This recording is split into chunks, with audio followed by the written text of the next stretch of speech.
खुलुमबाय बेयो बड'लेण्ड इंखं टेलिभिजन दिनै 3 नभेम्बर 2020 खालि सानसेनि बरादखौ नोंथांमोननि खाथियाव लाबोदों आं सदानन्द दैमारिया।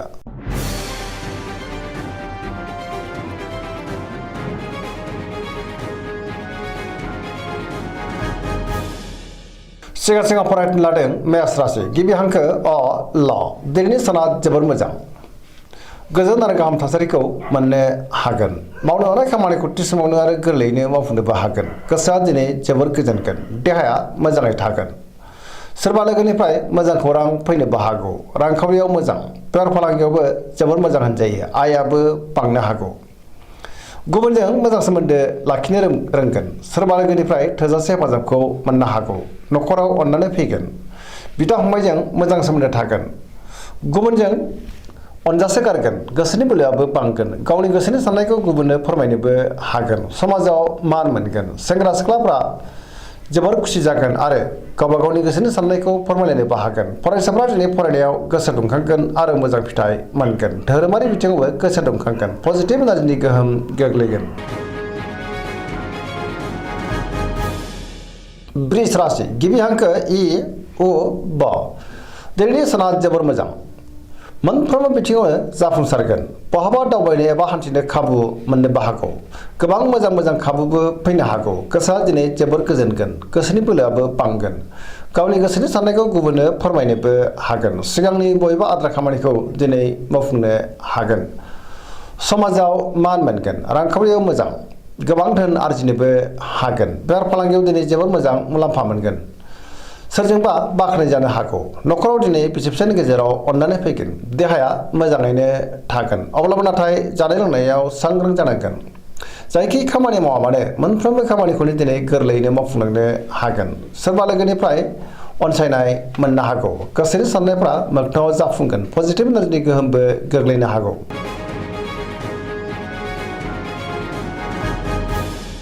मिथुन राशि गिबि हांखो क स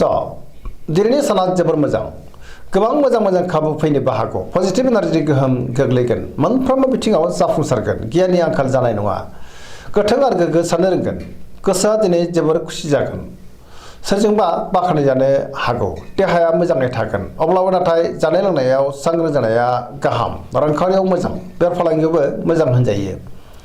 समाजाव दिनै मान मोनगोन गुबुननि गोसोखौ गोरलैयैनो बोनोबो हागोन गोबां मोजां खाबु मोननानै गोसोआ दिनै जोबोर गोजोनगोन सोरबा लोगोनिफ्राय मोजां खौरांबो फैनो हागौ गुबुनजों मोजां सोमोन्दो लाखिनोबो रोंगोन सेंग्रा सिख्लाफ्रा जोबोर रमान्टिक जागोन आरो गावबा गावनि गोसोनि साननायफोरखौ फोरमायलायनोबो हागोन। कर्कट राशि गिबि हांखो ड ह दिनैनि साना जोबोर मोजां गोबां मोजां खाबु मोननोबो हागौ गोसोआ दिनै जोबोर गोजोनगोन सोरबा लोगोनिफ्राय मोजां खौरां फैनो हागौ गोसोनि साननायफ्रा दिनै जाफुंगोन गोसोआव पजिटिभ साननायबो फैगोन गोथों आरो गोग्गो साननो रोंगोन गियाननि आंखाल जानाय नङा मावनो लानाय खामानिखौ थि समावनो आरो गोरलैयैनो मावफुंनोबो हागोन रांखावरियाव मोजां आयाबो बांनो हागौ बेफार फालांगियावबो मोजां होनजायो न'खराव अननानै फैगोन बिमा बिफानि अननाय आरोफोरखौ मोननो हागौ समाजाव दिनै लोगो लेवा बांगोन देहाया मोजाङै थागोन गुबुनजों मोजां सोमोन्दो लाखिनोबो रोंगोन न'खराव बयनिबो अननायखौ मोननो हागोन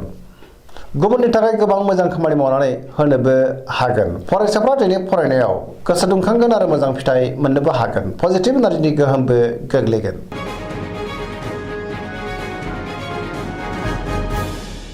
सिंह राशि गिबि हांखो म ट दिनैनि साना जोबोर मोजां गोसोआव पजिटिभ साननाय फैगोन गोथों आरो गोग्गो साननो रोंगोन गियाननि आंखाल जानाय नङा मावनो लानाय खामानिखौ थि समावनो आरो गोरलैयैनो मावफुंनोबो हागोन बहाबा दावबायनो एबा हान्थिनो खाबुबो मोननो हागौ सोरजोंबा बाख्नाय जागोन गोसोनि साननायफ्रा मोगथाङाव जाफुंनो हागौ रांखावरियाव मोजां अब्लाबो नाथाय खरसायाबो बांनो हागौ बेफार फालांगियाव मोजां मुलाम्फा मोननो हागोन गोसोनि साननायखौ गुबुननो फोरमायनो हागोन लाइमोनफ्रा जोबोर खुसि जागोन न'खराव अननानै फैगोन बिमा बिफानि अननाय आरोफोरखौबो मोननो हागौ गुबुननि गोसोखौ दिनै गोरलैयैनो बोनोबो हागोन देहाया मोजाङै थागोन बयजोंबो गोरोबनो रोंगोन आरो गाहाम थासारिखौ मोननो हागोन गोसोआ दिनै जोबोर खुसि जागोन आरो गावबा गावनि गोसोनि साननायखौ फोरमायलायनोबो हागोन। कन्या राशि गिबि हांखो प ट दिनैनि साना जोबोर मोजां गोबां मोजां खाबु फैनोबो हागौ गोसोआव पजिटिभ साननाय फैगोन गोथों आरो गोग्गो साननो रोंगोन गियाननि आंखाल जानाय नङा सोरजोंबा बाख्नाय जानो हागौ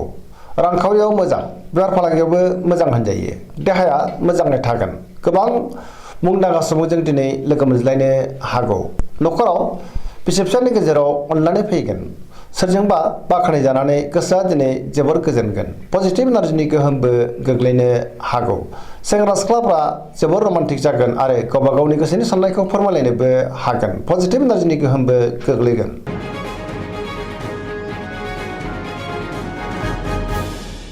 तुला राशि गिबि हांखो र ट दिनैनि साना जोबोर मोजां गोग्गो आरो गोथों साननो रोंगोन गियाननि आंखाल जानाय नङा गोसोनि साननायफ्रा जाफुंनो हागौ मावनो लानाय खामानिखौ थि समावनो आरो गोरलैयैनो मावफुंनोबो हागोन देहाया मोजाङै थागोन अब्लाबो नाथाय जानाय लोंनायाव सांग्रां जानांगोन सोरजोंबा बाख्नाय जागोन रांखावरियाव मोजां बेफार फालांगियावबो मोजां होनजायो गुबुननि थाखाय गोबां मोजां खामानि मावनानै होनोबो हागोन न'खराव अननानै फैगोन बिसि फिसायजों मोजां सोमोन्दो थागोन बेफार फालांगियाव दिनै जोबोर मोजां होनजायो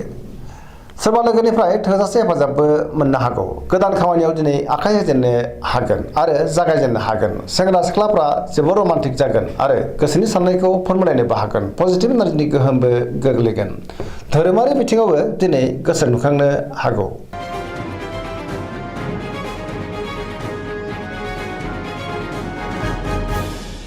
वृश्चिक राशि गिबि हांखो न स दिनैनि साना मोजां आरो गाज्रिनि गेजेरजों बाबेनलांगोन गोसोखौ दिनै जोबोर उसुखुथु मोननो हागौ अब्लाबो नाथाय मावनो लानाय खामानिखौ थि समावनो मावफुंनो हागोन सोरजोंबा रायखोमा जानोबो हागौ सांग्रां जानाया गाहाम मावनो लानाय खामानिखौ थि समावनो मावफुंनो हागोन गुबुननिफ्राय हेफाजाबबो मोननो हागौ गोसोनि साननायफ्रा दिनै देबार नांनो हागौ अब्लाबो नाथाय समाजाव मान मोनगोन न'खराव अननानैबो फैगोन रांखावरियाव बारा मोजां नङा आयनिख्रुइ खरसायासो बांसिन जानोबो हागौ बेफार फालांगियाव बारा मोजां नङा गोबां खहा जानांनोबो हागौ देहाया मोजाङैनो थागोन अब्लाबो नाथाय जानाय लोंनायाव सांग्रां जानांगोन सोरबा लोगोनिफ्राय हेफाजाबखौ मोनगोन लाइमोनफ्रा जोबोर खुसि जागोन आरो गावबा गावनि गोसोनि साननायखौ फोरमायलायनोबो हागोन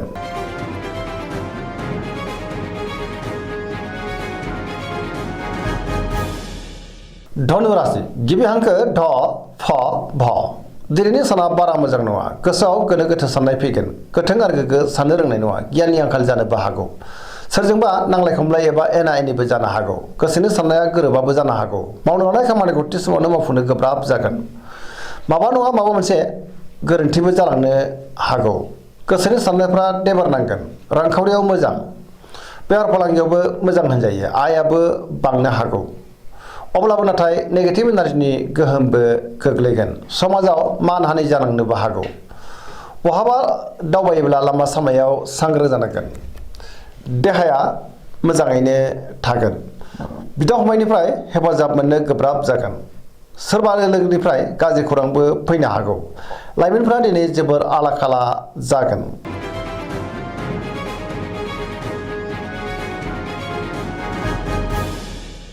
मकर राशि गिबि हांखो ख ज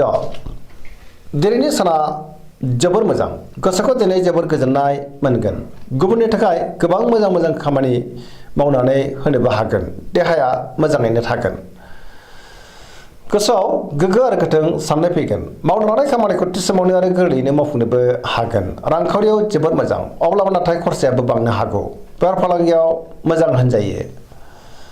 गोबां मुंदांखा सुबुंजों दिनै लोगो मोनज्लायनोबो हागौ गुबुनजों मोजां सोमोन्दो लाखिनो रोंगोन मोनफ्रोमबो खामानिखौ मावफुंनायाव माबा नङा माबा मोनसे हेंथाबो फैनो हागौ सांग्रां जानांगोन गोदान खामानियाव दिनै आखाइ होजेननो हानाय नङा न'खराव अननानै फैगोन बिदा फंबायनिफ्राय हेफाजाबखौ मोननो हागौ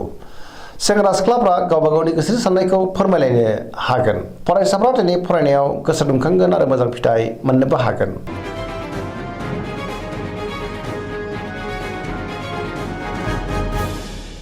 कुम्भ राशि गिबि हांखो ग स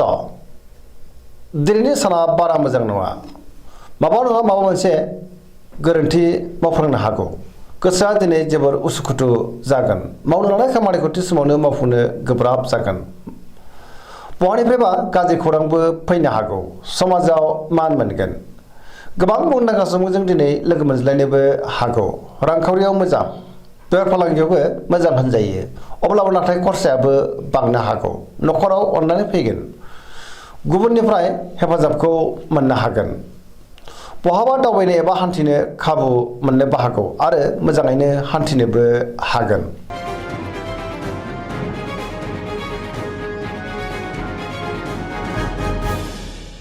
मीन राशि गिबि हांखो ड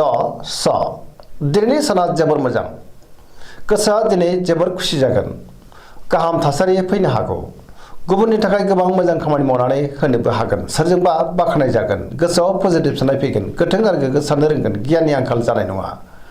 गावनि गोसोनि साननायखौ गुबुननो फोरमायनो हागोन देहाया मोजाङै थागोन अब्लाबो नाथाय जानाय लोंनायाव सांग्रां जानांगोन रांखावरियाव मोजां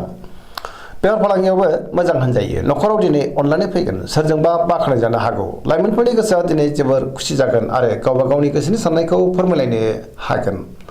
फरायसाफ्रा दिनै फरायनायाव गोसो दुंखांगोन आरो मोजां फिथाइ मोननोबो हागोन पजिटिभ एनार्जिनि गोहोम गोग्लैगोन सरासनस्रायै दिनै साना जोबोर मोजां आरो मोजाङैनो बारग'लांगोन